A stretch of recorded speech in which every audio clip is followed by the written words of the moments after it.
Okay, so what we're going to do today is not one but two pages. We're going to do the remaining because it's not that difficult. So we will do the page where we see the standings to see, the actual final classification for now.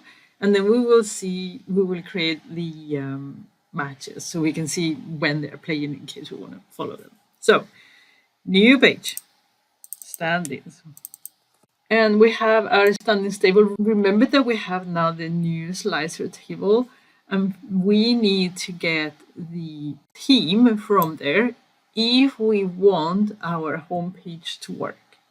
So these global filter to apply everywhere. So we need to get the teams from there, but then we're going to get the played. So this is how many matches they've played, how many they've won, how many they lost, how many they like a tie.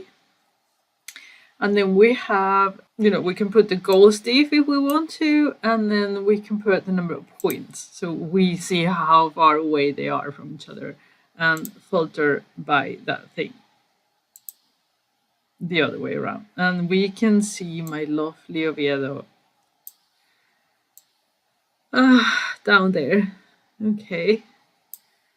So they've played 22, they won 3 matches and they lost 12.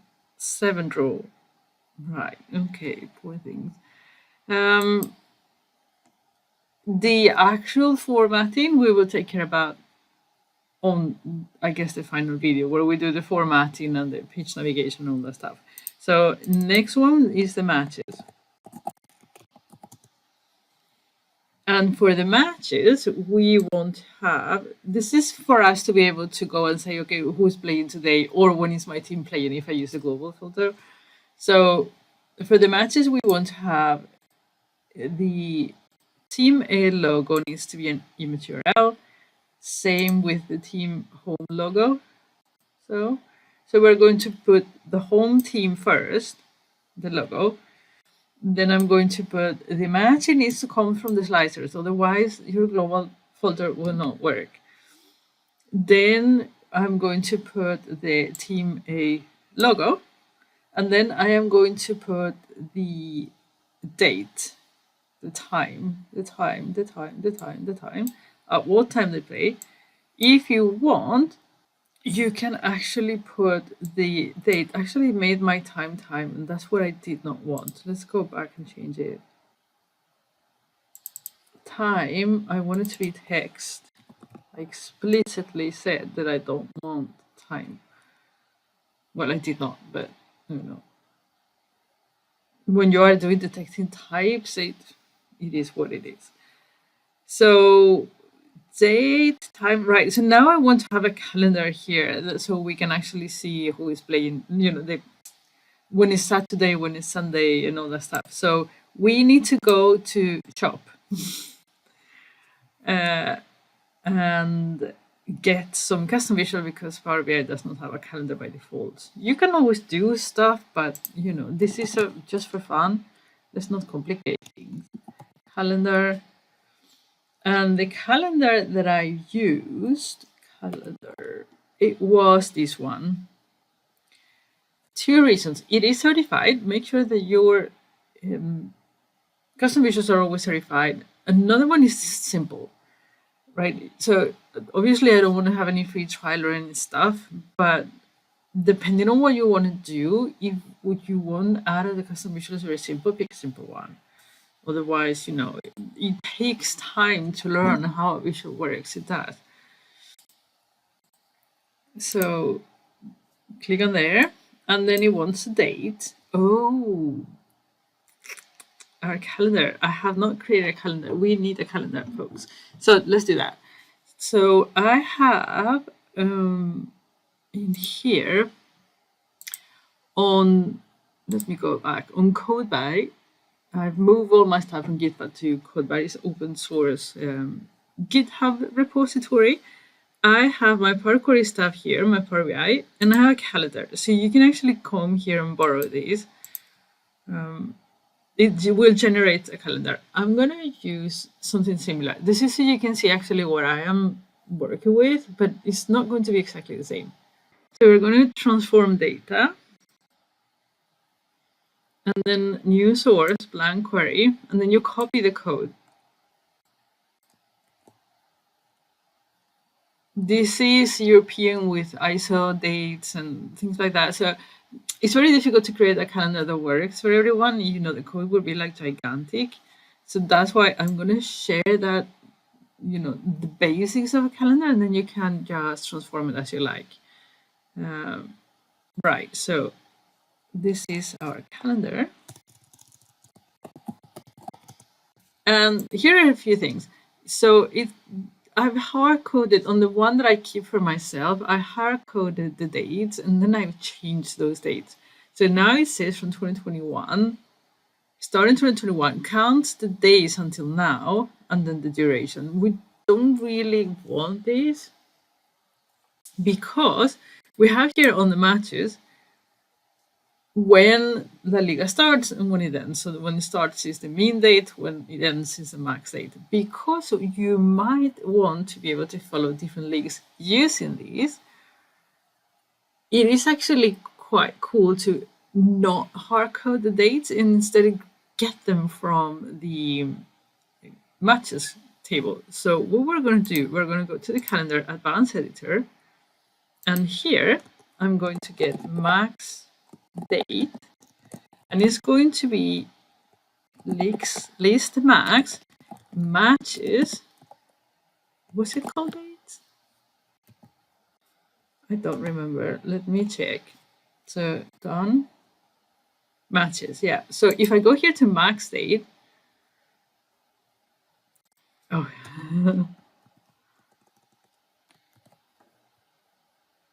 all that Python writing gets to my head. So this is when La Liga will finish.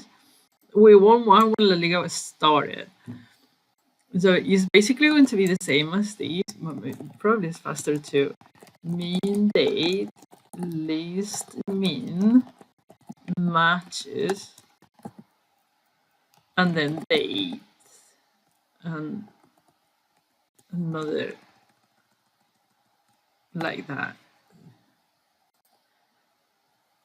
Right, so now we have when La Liga finish, we have when La Liga starts, so we're going to modify these a little bit so we actually get the dates depending on which league we are working on rather than hardcode. No. So this is a start date, so this is mean date. Duration days, this is very weird. So Power Query wants to have the start date and then the number of days rather than a start and end date. Whatever. You will get it, Power Query. So this is again the mean date. And then here we have the max date. Max date. So we're basically saying, well, max date is a date, so I don't need to have that. We're basically saying get the max date minus the mean date and then calculate the duration between those and then add 1. And then we want our calendar, or at least to be day by day. That's what this duration says. So create 1 day by day. And this will actually create a calendar for us. If we go at the bottom with everything that we need, date, the day name, week name, year, month, you name it. Close and apply.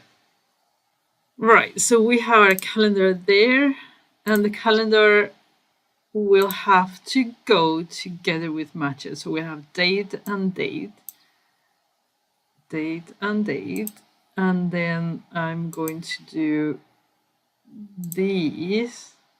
I don't know why it's always so verbose. So annoying. Date, we're going to get it like that. I'm going to make date my date table. We're not going to do any time intelligence, but it's just, you know, it's a habit that is good to have. So you don't forget doing it, basically. Right. So now we have our date there, and the metric is like what is going to show on the calendar. We want to know when there is a match. So if we put match, and instead of first we put count, we see them there, right? So now we could go to February, and then we see who is playing the 14th of February or the 13th of February or whatever. Right. So remember, if you want to know when your team is playing, it's better to have it fixed with the global slicer. We haven't actually fixed the global slicer yet. Maybe it's a good time to do it. So we should go to Sync Slicers, and then once it's there, you click on it. This is so weird. And then we don't want to see it, but we want to be able to sync it. Like, don't show it. I always do this the last thing of everything because sometimes this breaks. And when it breaks, it can take like hours to realize that the reason that you are having problems with your tables is because this broke. So I do it the very last thing, just as a warning. So now that we have Oviedo, you see Oviedo, and now we see when Oviedo is playing. Only when Oviedo is playing. I'm not sure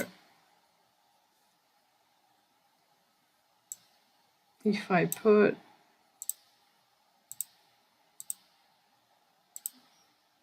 Yeah, lovely. So if instead of put the matches from matches, we put it from the slicer, then we will see also in the calendar when Oviedo is playing. Why are they never playing? Or is this like, oh, this is like a Sunday stuff? Oh my God. Who has the Sunday at the beginning? I guess we can format that, right? Start date. Oh, yeah. Thank goodness. There you go. So, lovely. Here we go. Isn't this great? Right. So for the next video, what we're going to do is the final touches, like the, adding the background, formatting the tables, putting the page navigation, all that stuff. Again, I will not do it now, so because I want to hear if you want me to show you how to use Figma for the backgrounds. If you don't, I'll just, I can share the images to you so you have them, and then we just reuse them basically. And we will do also on the last one the mobile layout, so you can have it on your mobile. You can follow La Liga on your mobile. It's so cool. We will publish it to Power BI and refresh and all that stuff. So we don't have a lot left, but I hope you're enjoying it anyway. Okay, I'm going to stop talking and I'll see you very soon. Bye.